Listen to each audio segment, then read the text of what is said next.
Don't be a helicopter parent. Allow children experience life.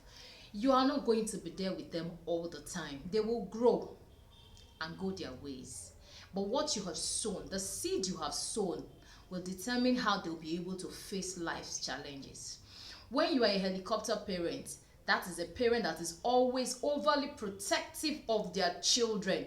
You don't want your children to be involved in the kind of play, in the kind of activities that their mates are getting involved in, out of fear of them getting hurt, getting injured. Your child is not going to die because he's experiencing life that his age mates are going through. We all love our children, but please don't take it to the extreme when it comes to protecting your children. A helicopter parent will shield their children from the consequences of their actions. They are the ones that will go to school to warn all the teachers not to correct, not to discipline, not to do anything to their children. You hear them say things that he's only been a child, he will grow. Yes, he will grow, but what kind of adult is he growing into?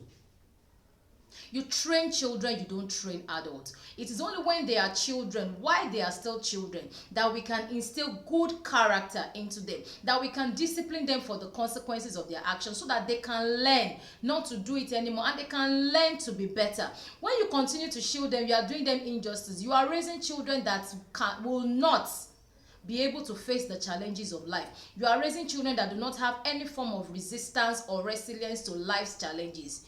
You are preparing a recipe for disaster. Allow children. And for children, when it comes to mental development, their brain develops through experiences.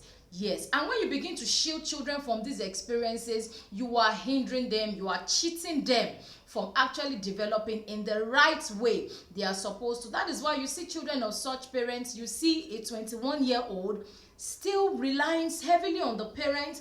You see a 35-year-old still heavily dependent on the parent because that is the life that they are used to. Their parents have shielded them from, they are even afraid, to even venture.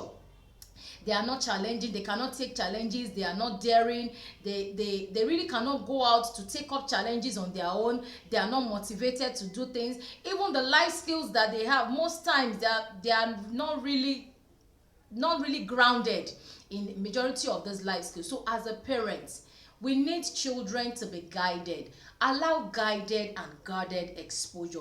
Allow your children face the consequences of their actions. Of course, I'm not saying you should kill them. Of course, I'm not saying you should hit them with a rod, killing an ant with a sledgehammer. Whatever misbehavior they have done, let it match the consequences of their actions. It doesn't necessarily have to be punishment. Sometimes sit them down, spell these things out to them.